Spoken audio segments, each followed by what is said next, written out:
Hey everybody, welcome to the channel. Michael Noland here. Tonight we're going to talk about the song Taxman, and the reason we're doing that is because guess what? The remix for Taxman is out. You know, we've already discussed that Revolver was coming, a remixed album, and there's been a ton of videos discussing what may be on there, what might not be on there, and all of that. I even covered that in my video when I announced that Revolver was going to be remixed and re-released. As usual, the Beatles always in their remixes give us one or two choice little cuts to kind of peruse a few weeks before the release. And true to their nature, they have done so with this wonderful album. You know, Revolver is my second favorite Beatle album, and it is barely beat out by Rubber Soul.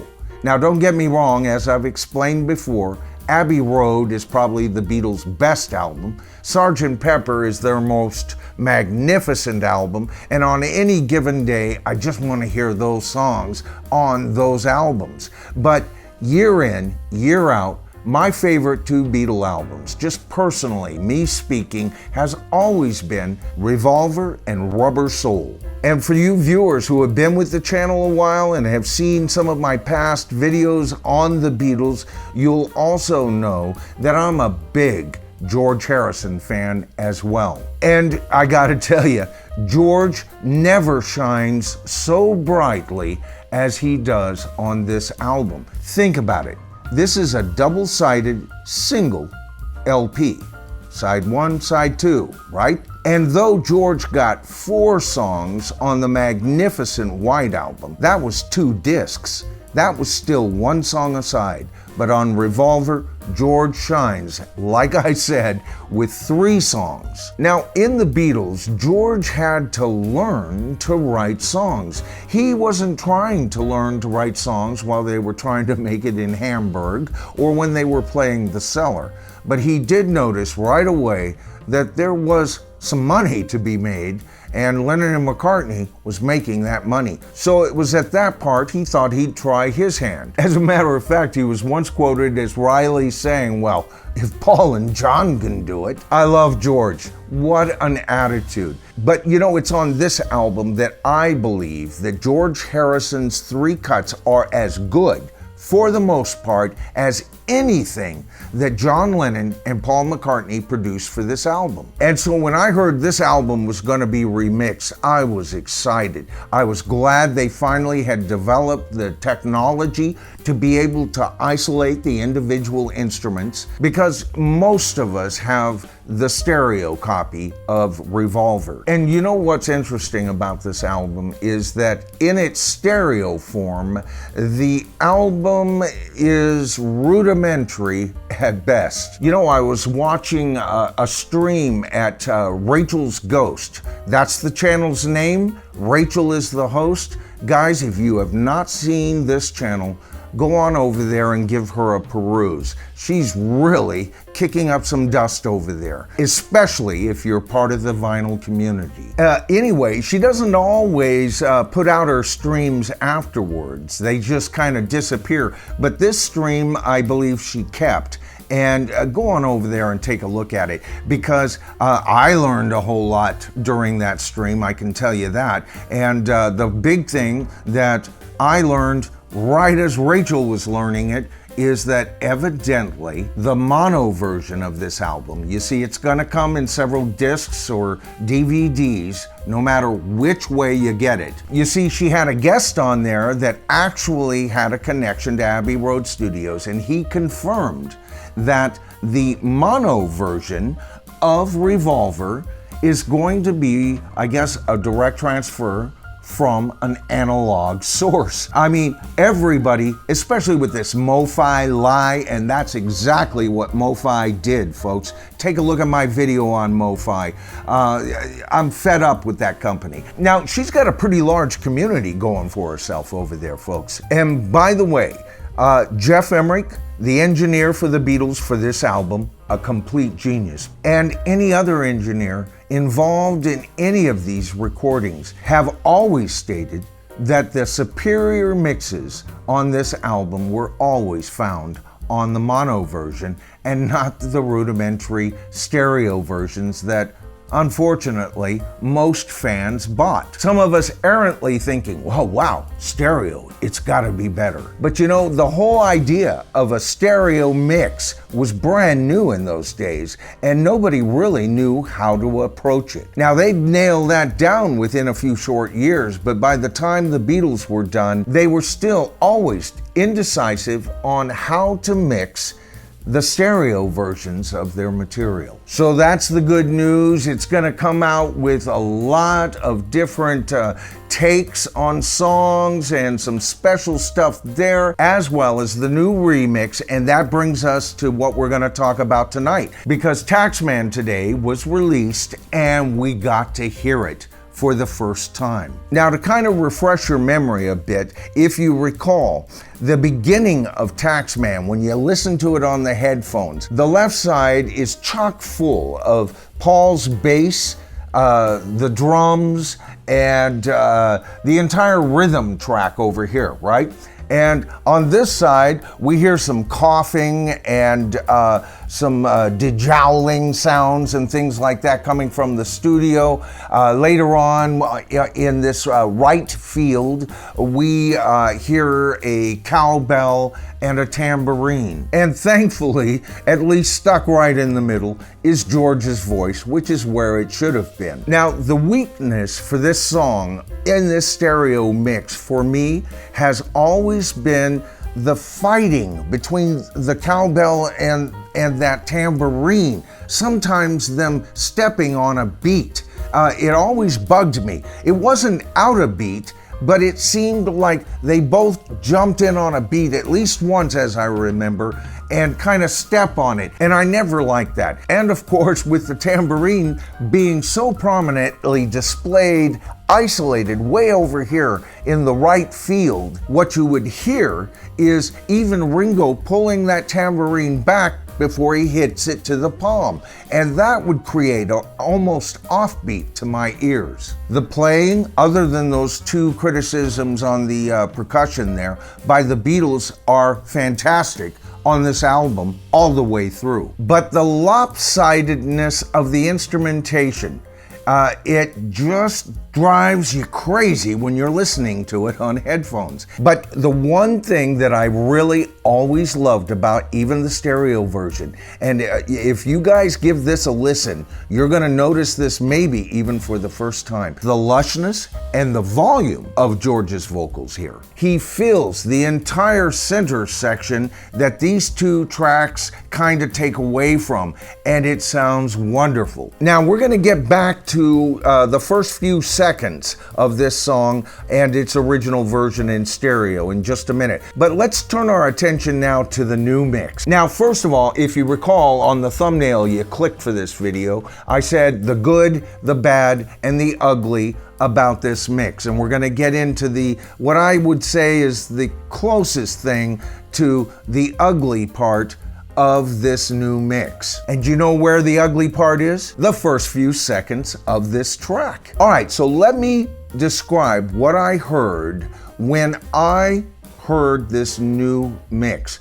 I heard a very even blend of everything you hear on the other. You hear the coughing, you hear the 1, 2, 3 count in. You hear the instruments ready to start, right? Everything's ready to go. And all of that's there. And guess what? It's very well blended. You're not hearing Paul's bass on this side, the drums on this side, the count ins over here. You're actually hearing them in various aspects of that wider stereo field, but still centralized. You might hear something centralized slightly panned to the left, but not at all like we heard in the original mix. Then the song starts properly, right?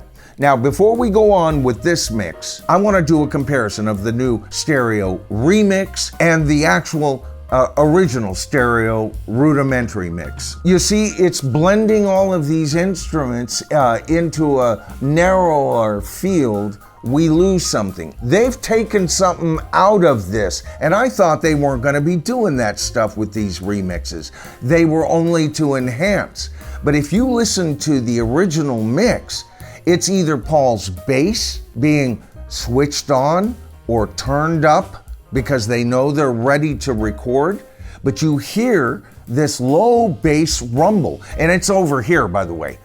When I'm saying this, I was talking about the original stereo mix, but now in the stereo field, the bass is here. This creates, in my mind, for this first few seconds before the song starts, this wonderful stereo field.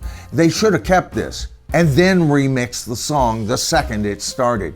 This sounds better to my ears than the coughing and all of that in the new remix, even though the engineer in me hears that and goes, well, actually, that's probably what I would have gone for, me being trained in newer technology than they had at the time, right?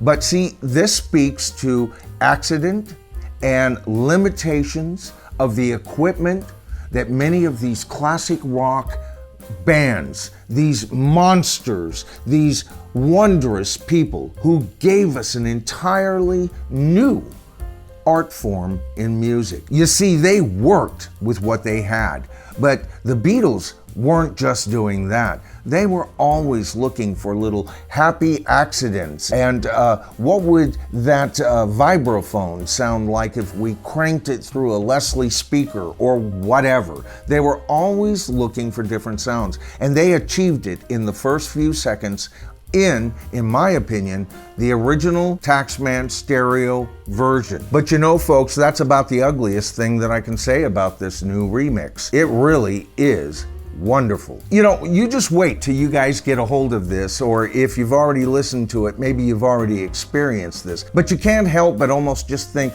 as soon as that band kicks in. Now, I have some criticism even here though, but we'll get to that in a minute, and it has to do with George Harrison's lead vocals. But let's talk about that annoying cowbell and that tambourine. Now, in this mix, they are appropriately separated from each other. They don't step on anything, and they're brought down in the mix as they should have been in the original. And then the guitar, the accompanying rhythm stroke guitar on the right side sounds perfect with this new stereo blend. You'll love it, I guarantee you. Now, George Harrison was the lead guitarist for the Beatles. That was his position in the group instrumentally, right? And it's interesting, this is his song, but he does not play the lead guitar on this track. Paul McCartney does, and it is almost Hendrix-like, and it is one of the best solos ever recorded in classic rock, bar none. This is not only just great playing, but it's now been centralized. I'm not sure I like that. I think it would have sounded better if they had centralized it and then swing that guitar more to the right like we originally heard it, because it's at the very end when they fly that exact same solo. He didn't play this solo twice. He played it once, they made a copy of it at that section of the tape and then just added it to the end of the song. I think this new mix, maybe not as much as they do in the original stereo mix, but I think that guitar should be off to the right field. It does something, and maybe it was what I was on when I first heard this song. It's not doing that to my brain when I hear it anymore, even though generally I'd have to say this is a much better mix than the original. And the only other criticism that I have of this mix is they brought not only George, but John and Paul with their counter melodies, and it is the exact same sound I would have attempted to achieve if I had been mixing this album. It's not that it's wrong, but remember what I said about George's magnificent, lush, there's a lower end to his register that's present on the original version. It dissipates here. He's brought down, John and Paul are brought down. Don't worry, you can hear them clearly. They've done a lot of compression on these vocals. They cut through anything in the mix as well as the original. It's just the volume of these voices aren't where I'm accustomed to hearing them. But you know, at least for this track, the original rudimentary stereo mix still has a lot of charm to it, in my opinion. All right, so we're gonna cover this when it comes out. You know, I am so excited over this release, folks. I gotta tell you this. Not only is this one of my very favorite albums in rock and roll, but it's also one of my favorite albums by my favorite band in rock and roll. But on top of all of that, folks, here's the real miracle. It's the technology we didn't have 3 years ago that really allows the Beatles to really provide us with alternative mixes and everything that sound as good as some of the alternative mixes off Abbey Road, and that was a 16-track recording. So this is exciting news, and I got news for you.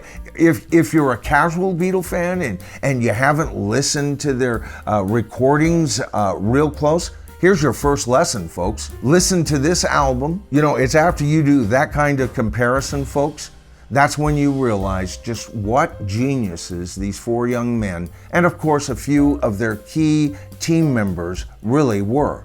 George Martin was a genius. Jeff Emmerich was a genius. And they had other geniuses working on their team at all times. And for the most part, they just provided us with nothing but superior product. But guess what? They were victims of their own timeline. And the technology wasn't up for their genius at times. And it's finally arriving. So I'm excited over this release and I can't wait to get my hands on it. All right, so that's my video for tonight. You know, it's my next Led Zeppelin Decoded video that's scheduled to be released next. And the only thing that would put a video between this one and that one would be some emergency news item that had to be addressed. But that's my next planned video. It's been a while since we've talked about Led Zeppelin, and I can't wait to get back in and get my teeth into that series on a more regular basis. You know, folks, I want to thank you all for your support of this channel.